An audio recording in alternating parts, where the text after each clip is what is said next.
नमस्कार दोस्तों, स्वागत है आपका एक बार पुनः हमारे YouTube channel learn English with KP sir में।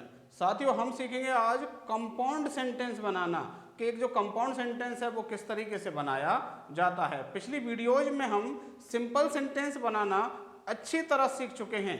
अब आगे बढ़ते हैं और सीखते हैं कंपाउंड सेंटेंस बनाना। अब उसमें हम सबसे पहले देखते हैं कि ये जो कंपाउंड सेंटेंस है वो होता क्या है। हमें इस क्या का आंसर फाइंड करना है सबसे पहले। तो देखिए साथियों, जब दो या दो से अधिक प्रिंसिपल क्लॉज या मेन क्लॉज या इंडिपेंडेंट क्लॉज को एक कोऑर्डिनेटिव कंजंक्शन से जोड़कर एक सेंटेंस बनाया जाता है तो वह सेंटेंस आपका कंपाउंड सेंटेंस कहलाता है।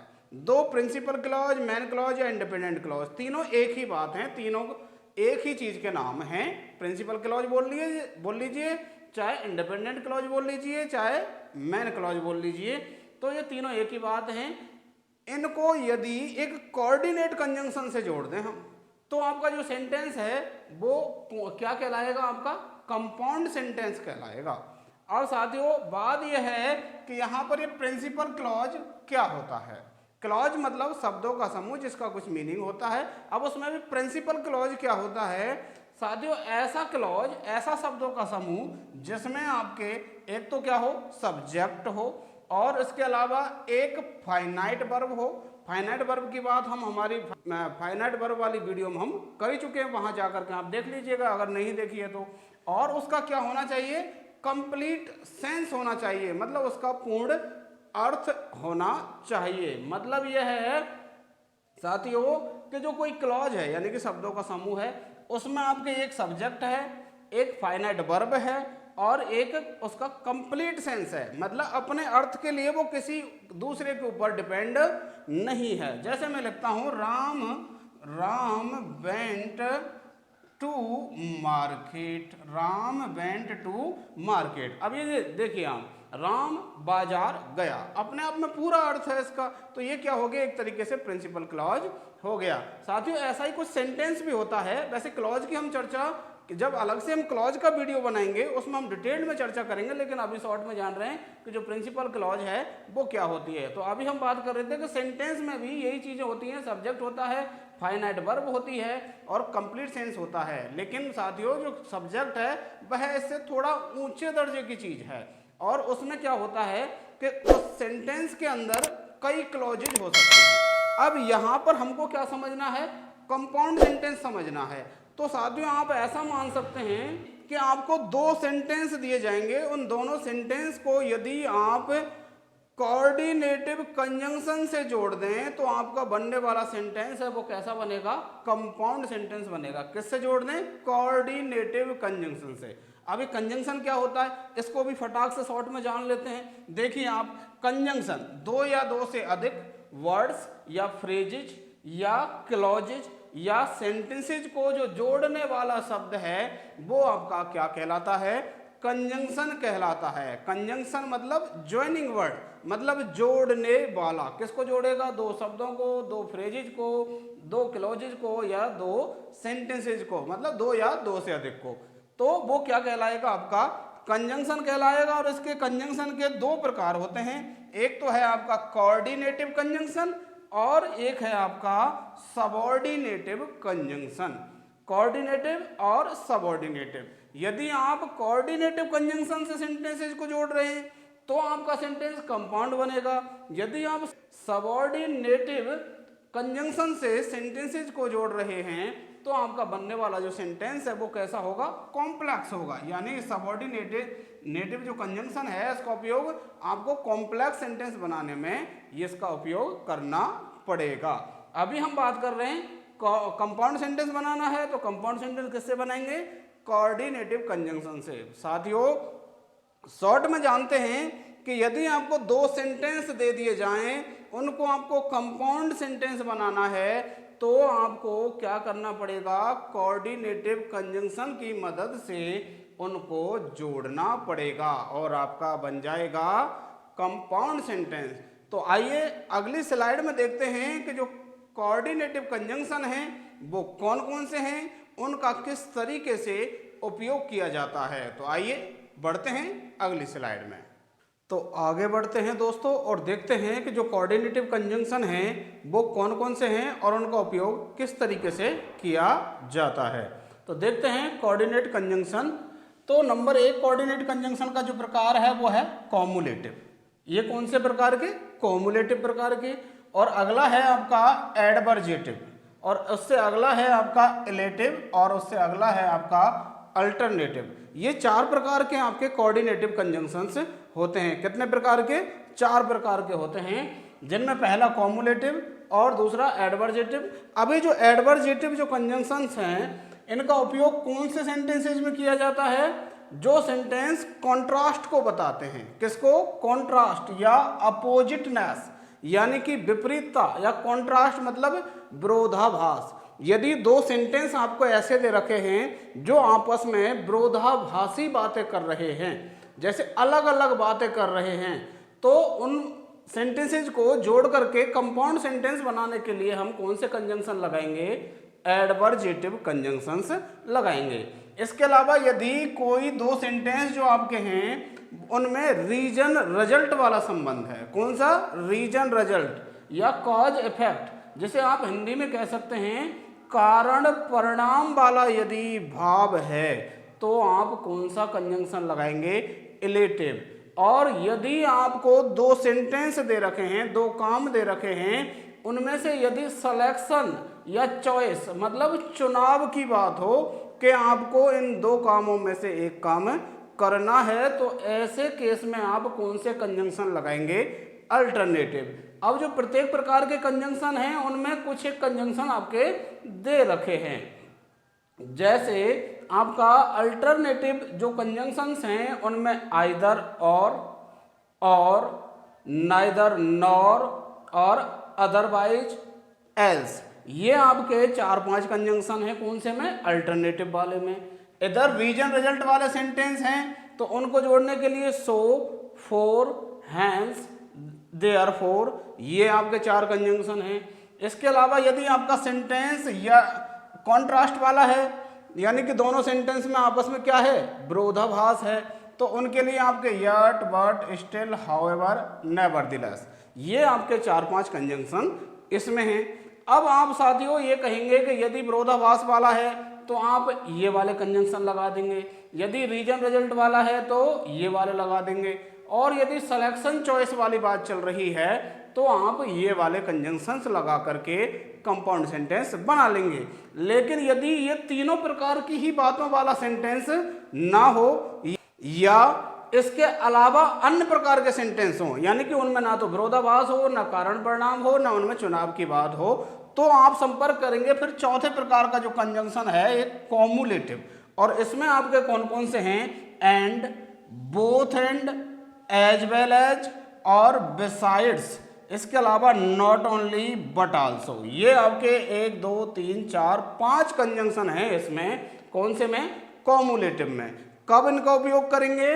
जब ये तीनों प्रकार के कंजंक्शंस वाले जो सेंटेंस हैं आपको नहीं दे रखे हों, तो आप चौथे प्रकार का जो कंजंक्शन है कॉमुलेटिव, इनका आप उपयोग करके कंपाउंड सेंटेंस बनाएंगे। तो आज की वीडियो में साथियों हम सीखेंगे कि जो कॉमुलेटिव कंजंक्शंस हैं इनका उपयोग करके हम किस तरीके से 2 सिंपल सेंटेंसेज को जोड़ करके एक कंपाउंड सेंटेंस बना सकते हैं। तो आइए साथियों यहां देखते हैं, उदाहरण देखते हैं। उदाहरण के रूप में एक सेंटेंस है, राम केम टू मी और he gave me some books. अब पहली बात तो आप देखेंगे कि इस सेंटेंस में यहां पर राम केम टू मी अपने आप में कंप्लीट अर्थ दे रहा है, यानी कि प्रिंसिपल क्लॉज है। इसमें सब्जेक्ट भी है, फाइनाइट वर्ब भी है और इसका कंप्लीट सेंस भी है। राम मेरे पास आया, इसमें पूरी तरह हमें बात समझ में आ रही है। इधर भी जो सेंटेंस है आपका, ये भी आपकी प्रिंसिपल क्लॉज है, क्योंकि इसमें सब्जेक्ट भी दे रखा है, फाइनाइट वर्ब भी दे रखी है और उसके बाद इसका कंप्लीट सेंस भी है कि उसने मुझे कुछ किताबें दी। बिल्कुल स्पष्ट अर्थ हो रहा है। तो ये दोनों क्या हैं? प्रिंसिपल क्लॉज हैं। आप तो इनको क्या मान लीजिए, ये 2 सेंटेंस हैं और ये जो दोनों सेंटेंस हैं आपस में ना तो कॉन्ट्रास्ट को बता रहे हैं, ना ही इनमें रीजन रिजल्ट का संबंध है, ना ही इनमें सिलेक्शन और चॉइस की बात हो रही है, यानी कि चुनाव की बात हो रही है। तो इसलिए हम इस सेंटेंस को कंपाउंड बनाएंगे तो कौन से कंजंक्शन उपयोग में लेंगे? कॉमुलेटिव लेंगे। चूंकि हम अभी यहाँ पर कॉमुलेटिव कंजंक्शंस ही पढ़ रहे हैं तो उन्हीं के यहाँ पर मैंने उदाहरण लिख रखे हैं। अब देखिए साथियों, जो कॉमुलेटिव कंजंक्शंस का उपयोग है बड़ा आसान है, इसमें कुछ भी नहीं है, बस आपको थोड़ा सा सेंटेंस को बारीकी से देखना है। और बारीकी से क्या देखना है कि जो सेंटेंस होगा इसमें आपके क्या होगा कि कोई बात समान दे रखी होगी, यानी कि या तो इसमें सब्जेक्ट समान दे रखे होंगे या फिर जो सब्जेक्ट के अलावा जो बाकी भाग है वो समान दे रखा होगा। एक ना एक चीज तो इसमें समान दे रखी होगी आपको। अब आपको क्या करना है, उसमें सेंटेंस में ढंग से देखना है। अब देखिए इसमें यहां पर सब्जेक्ट कौन है? राम। और यहां सब्जेक्ट कौन है? ही। अब हमें इतना तो पता ही है कि दोनों सब्जेक्ट एक ही हैं, क्योंकि ये जो ही शब्द है वो किसके लिए आया है? राम के लिए आया है। तो साथियों ऐसे केस में जब आपके सब्जेक्ट समान हो तो उन समान बातों में से आपको क्या करना है? एक समान बात को हटा देना है। ये हटा दिया हमने, यहां से ही हटा दिया, और उसकी जगह फिर आपको क्या करना है? ये जो कॉमुलेटिव कंजंक्शन है इनमें से आपको उपयोग करना है। अब हम ले लेते हैं एंड को। तो हमने यहां से जो सब्जेक्ट हटाया था ना, यहीं पर लिख दिया हमने एंड, और यहां पर जो इसका सेंटेंस का फुल स्टॉप था इसको भी हमने हटा दिया, और आपका बन गया ये कंपाउंड सेंटेंस। कैसे बन गया कि हमारा जो सब्जेक्ट समान थे, हमने इस सब्जेक्ट को तो रख लिया, जो दूसरा वाला सब्जेक्ट था उसको हटा दिया, और दोनों जो असमान बातें थी, came to me, gave me some books, ये दोनों अलग अलग बातें थी दोनों सेंटेंसेज में। तो इन दोनों बातों के बीच में हमने क्या लगा दिया? एंड लगा दिया साथियों। अब साथियों इसमें देखो कंजंक्शन एंड है, एज वेल एज है और बिसाइड्स है। ये तीन कंजंक्शन तो ऐसे हैं जो सिंगल वर्ड वाले हैं, यानी कि एक ही शब्द है। बाकी ये जोड़ा वाले हैं, इनमें बोथ और एंड, नॉट ओनली और बट आल्सो। कहने का मतलब जब यहाँ ऐसा लगा हुआ है ये, आपको तो ध्यान रखना है कि दोनों एक जगह नहीं लगेंगे। बोथ एंड जब लगाना है तो बोथ और एंड अलग अलग जगह पर लगेंगे, और एंड और एज वेल एज और बिसाइड्स ये एक ही जगह पर इकट्ठे लगेंगे। तो यदि आप एंड लगा रहे हैं तो यहाँ लग जाएगा, यदि आप एज वेल एज लगा रहे हैं तो यहाँ लग जाएगा, और इसके अलावा यदि आप बिसाइड्स लगा रहे हैं तो यहाँ लग जाएगा। सिंगल वाले लगाने हैं तो आप यहाँ लगा दीजिए। किसके बीच में? जो दो असमान बातें दे रखी हैं उनके बीच में। और यदि साथियों आप इनसे नहीं जोड़ना चाहें बल्कि आप जोड़ना चाहें बोथ एंड से, तो क्या कीजिए? अब ये दो असमान बातें, ये अलग बात और ये अलग बात, तो उनमें से क्या कीजिए कि एक बात के आगे तो लगा दीजिए बोथ, और एक बात के आगे क्या लगा दीजिए? एंड। तो ऐसे बन गया आपका बोथ एंड से। यदि आप बनाना चाहते हैं not only but also say, तो यहां पर तो लगा दीजिए आप नॉट ओनली, और यहां लगा दीजिए आप बट आल्सो। बिल्कुल समझ में बैठ गया होगा साथियों। काम को क्या करना है? देखना है पहले समान चीज के कौन कौन सी समान चीज हैं, उन समान चीजों में से एक को हटा देना है। अब रह गई आपके पास असमान चीज, यानी कि जैसे यहाँ केम टू मी और गेव मी सम बुक्स। अब यदि आप सिंगल वर्ड वाला कंजंक्शन लगा रहे हैं तो इन दोनों के बीच में लगा दीजिए, और यदि आप डबल वर्ड वाला जैसे not only but also, both और एंड ये वाला लगा रहे हैं तो आप एक को तो एक के पहले लगा दो और दूसरे को दूसरे से पहले लगा दो। इस तरीके से आपका ये सेंटेंस बन जाएगा। अब आपका अगर बोथ एंड से बनाना चाहें तो बोथ और एंड, यदि आप एज वेल एज से बनाना चाहें तो एज वेल एज यहाँ लग जाएगा, एंड से बनाना चाहें तो एंड यहाँ लग जाएगा, बिसाइड से बनाना चाहें तो बिसाइड से यहाँ लग जाएगा, और यदि not only but also say बनाना चाहें तो नॉट ओनली यहाँ और बट आल्सो यहाँ बन जाएगा। इस तरीके से आपका कंपाउंड सेंटेंस बन जाएगा। बहुत आसान है साथियों। एक और उदाहरण देखते हैं। अगला सेंटेंस है Maharana Pratap was a great soldier, he was a wise ruler. दो सेंटेंस हैं, एक है Maharana Pratap was a great soldier और अगला sentence he was a great ruler. अब देखते हैं इसमें समान बातें। यहाँ पर सब्जेक्ट है महाराणा प्रताप और यहां पर सब्जेक्ट है ही। अब देखिए साथियों, ये जो ही है वो किसके लिए आया? महाराणा प्रताप के लिए। मतलब ये बातें और ये समान। आगे बढ़े, इसकी वर्ब और इसकी वर्ब दोनों समान। तो अब हम क्या करेंगे कि इधर वाले को तो रख लेंगे, इधर वाली जो समान बातें हैं उनको हमने यहां से मिटा दिया, और ये जो फुल स्टॉप है इसको भी हमने हटा दिया। अब आपके पास स्वतंत्रता है, एंड लगाना है, एंड से बनाना है तो एंड लगा दिया। यदि आपको बिसाइड से बनाना है तो बिसाइड लगा दिया। यदि आपको एज वेल एज से बनाना है तो एज वेल एज लगा दिया। और यदि आप बोथ एंड से बनाना चाहते हैं तो अभी हम देख ही चुके हैं कि एक असमान बात तो ये रही और एक असमान बात ये रही। तो बोथ एंड से बनाना चाहें तो यहाँ पर तो लग जाएगा आपका बोथ और यहाँ लग जाएगा एंड। ऐसे not only but also say बनाना चाहें तो यहाँ तो लग जाएगा आपके नॉट ओनली और यहाँ लग जाएगा बट आल्सो। इस तरीके से बस क्या करना है, सेंटेंस को देखना है कौन सी चीजें असमान हैं, उन असमान चीजों के बीच में आपको क्या लगा देना है, कंजंक्शन लगा देना है। कौन कौन से? एंड, एज वेल एज और बिसाइड्स। और यदि आप नॉट ओनली बट आल्सो लगाते हैं या फिर आप बोथ एंड लगाते हैं तो उनमें से दोनों जो असमान चीजें हैं उन दोनों के सामने एक एक लगा दीजिए। पहली वाली के सामने बोथ लगा दीजिए, दूसरी वाली के सामने एंड लगा दीजिए, या फिर पहली वाली के सामने नॉट ओनली लगा दीजिए और दूसरी वाली के सामने बट आल्सो लगा दीजिए।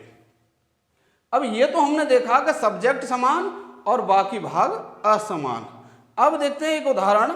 यहां पर देखिए, रमा टीचेज मी इंग्लिश, गीता टीचेज मी इंग्लिश। अब इसमें देखिए आप, सब्जेक्ट रमा है, यहां सब्जेक्ट गीता है, दोनों के क्या हैं, सब्जेक्ट अलग हैं, लेकिन जो बाकी भाग है टीचेज मी इंग्लिश और टीचेज मी इंग्लिश, ये दोनों कैसे हैं, असमान हैं। तो अब देखिए आपको क्या करना है कि इसमें जो ये पहला वाला भाग की जो बात समान है उसको आप मिटा दीजिए। अब इसमें था टीचेज मी इंग्लिश, टीचेज मी इंग्लिश, तो हमने ये टीचेज मी इंग्लिश ये पीछे वाला रख लिया। अब हमारे जो ये असमान चीजें हैं ये बच गई हमारे पास। अब इनको यदि आप एंड से जोड़ना चाहें तो एंड से जोड़ दीजिए, एज वेल एज से जोड़ना चाहें तो एज वेल एज से जोड़ दीजिए, और यदि आप बिसाइड से जोड़ना चाहें तो बिसाइड से जोड़ दीजिए। आपके पास स्वतंत्रता है, किसी से ही जोड़ दीजिए। और आगे देखते हैं, बोथ एंड से जोड़ना चाहें तो इधर रमा के सामने तो लगा दो बोथ और इसके सामने क्या लग जाएगा, एंड। ऐसे not only but also say जोड़ना चाहें तो यहां पर तो लग जाएगा नॉट ओनली और इसके सामने क्या लग जाएगा, बट आल्सो। बस इतनी सी बात है साथियों, लेकिन यहां थोड़ा सा ट्विस्ट है और आपको एक बात का ध्यान रखना है। वो बात कौन सी है कि जब आप किससे बनाएं, बोथ एंड से, एंड से या बोथ एंड से, यदि आप कंपाउंड सेंटेंस बना रहे हैं तो ध्यान रखना साथियों। अब देखो, रमा है और गीता है, अब इनको हम एंड से जोड़ दें तो ये तो कितने हो गए, दो हो गए।